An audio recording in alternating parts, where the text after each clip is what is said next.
Last time we had our live sketching session on Friday, someone asked me, Luciano, what do you think about how car design, where are we going in terms of car design philosophy? And my answer was, no, I cannot talk about this because it's a sensible topic. And I told everybody that once I will be retired from work, I will probably give an answer about how I feel about today's design. But in reality, I was thinking during the weekend that probably I made a mistake in not giving an answer, or showing you which one is my position about how car design it's moving on nowadays and what it's probably expected for the future. So I told myself, you know what, we should answer. So I am here today to give you which is my perception of the things, of the topic, which is not strictly connected to how I feel about a certain brand or another brand. Of course not. It's a little bit showing my overall perception of what's happening today. First of all, I would like to let you know that what is happening today, in my opinion, it's very exciting. So it's very positive.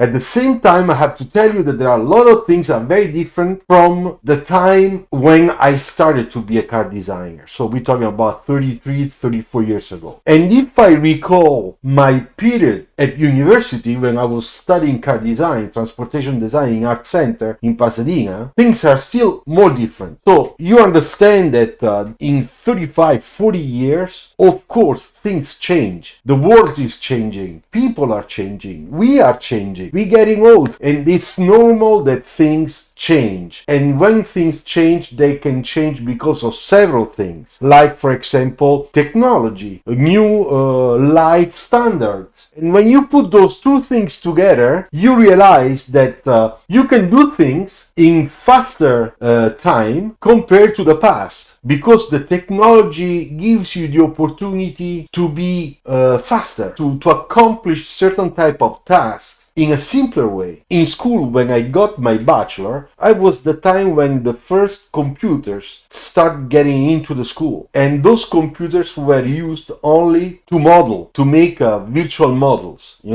not as beautiful as we do today, but still we were making nice models with nice renderings. Today, technology is very advanced, and we can make virtual models, we can draw, virtually, and we can do even three-dimensional drawing virtually using the VR, the virtual reality. So when you apply all those technologies to a designers, it's normal that the designer will use those tools to exercise his or her creativity and propose new ideas. Back at my time, we had to draw. As you can see next to me, I have lots of markers, paintings, acrylics, chalk, and all that stuff. So back at our time, I had to do everything by hand. Today, you don't need to get dirty with your fingers. Inhalate, for example, if I take spray fixant, which is not very good for your health, you do everything digitally. So there are some great advantages already for your health, for example. However, this type of design approach during those years provoked some differences in terms of creativity exercises. That's the way I feel. I feel like a lot of design students use those technologies a little bit too early during their design school time, and they rely on those digital technological tools too heavily, and therefore their type of creativity, in my opinion, runs always the risk to be driven by tools and not the contrary. When we were sketching, we had the techniques, but we used to do everything freehand. And we used the way I do my sketches here on my channel. And this means that my brain is forced to find a different idea, and thanks to my skills in drawing and in rendering, I can illustrate that particular idea. When I do the same exercise on a digital device without knowing how to really draw freehand, because I get used to the digital tool and therefore I snob a little bit the paper and the marker and the pencil, there is something different in exercising creativity. And I think that this is today affecting a little bit the design, the car design expression that we see today on concept cars and production cars. So in other words, the potential risk is that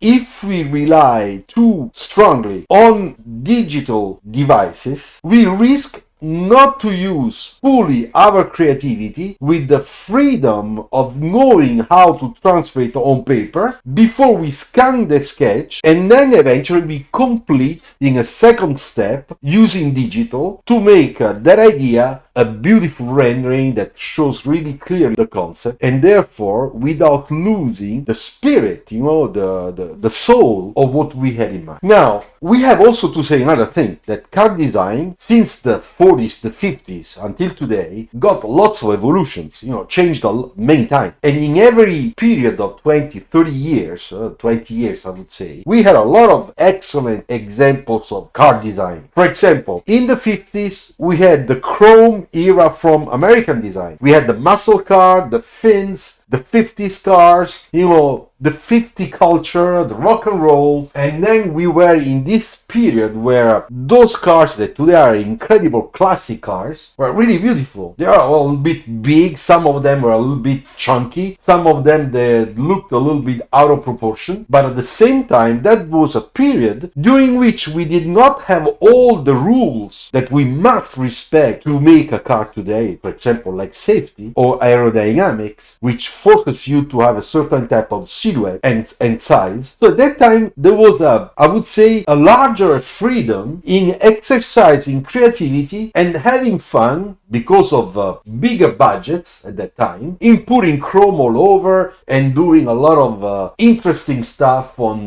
those car bodies. Then after that period we get to the 60s, 70s, and that period becomes the really hot time for European car design, especially Italian coach builders, French coach builders, and British coach builders. And that's the time when we have really beautiful cars that have been designed by Pininfarina, Zagato, Ital Design, which was starting, Michelotti.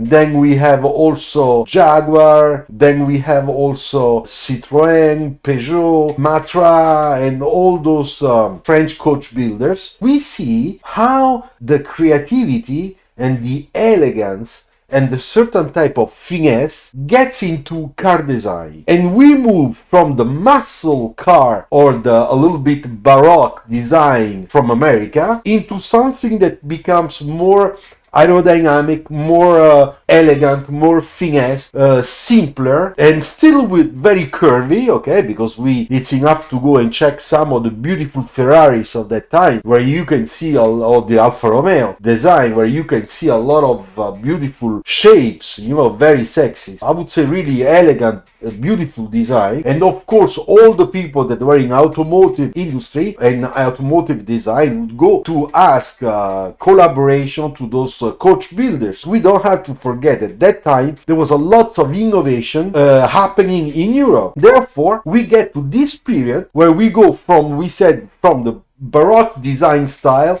to something that is more finesse, that is very emotional, but is a lot simpler, very elegant. After that period, we get into the 70s, 80s, and things become a little bit all over, more, I would say, architecturals, more industrial design type. So we get to an era, a period, that is more like this car here, which is a Lancia Stratos. And here we get to, as you can see from the design of this car, we go back to something that is a little bit more squarish, more tailor-made on the human being. So we start getting ergonomics. In the 80s, early 80s, safety becomes extremely important, and that's a good thing. So we go from the 80s, 90s, where we get into the famous 5-star safety requirements. Then we go back into the late 90s with a new emotional design. So we go back to something that is a little bit more in shapes, in volumes, and we try to put everything together,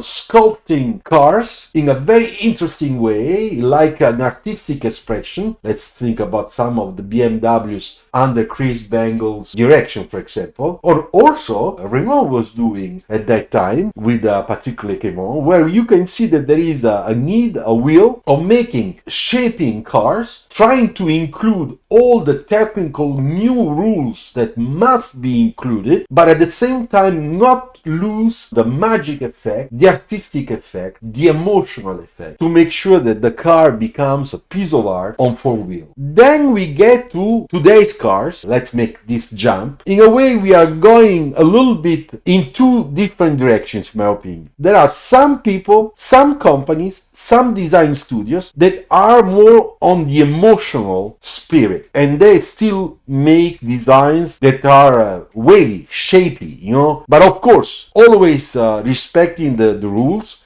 and the new rules that come, because let's not forget that during those last 40 years we have even more rules coming, and we have to respect those rules. The latest that are just already on our table to take care of are all the rules that are connected to a greener world, new technology, different type of engines, electric cars, different needs, with a market that is also changing in terms of culture, in terms of trends, in terms of needs. We are getting now into a transition period during which there are lots of new startups in automobile design making, which is a new thing. Today, there are startups, there are companies that have no history, no heritage, but they start. And this is really new. And because they are startuppers and they don't have that history, what do? They go and search for the best engineers, the good designers, the young designers, and they have a visionary big CEO,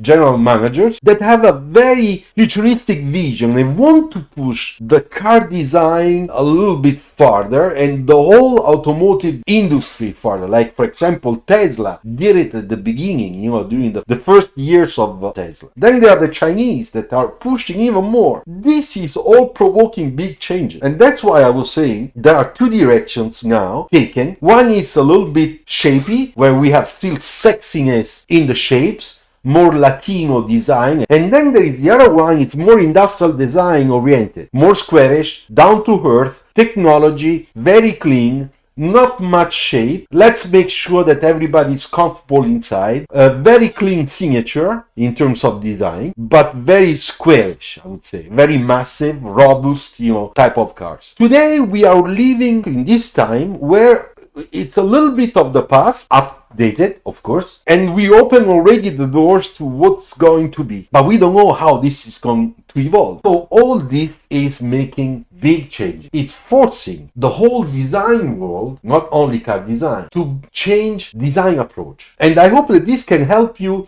in understanding how you should approach your design projects in school. Because if you're doing projects in school, if you are working on your thesis project, you don't want to make a project thinking of today's car. You have to think about what is the projections in the future, so you have to project yourself. Thank you very much for listening. I hope this can be of help. Put your like. If you want to become a member of this channel, just click down. Thank you very much.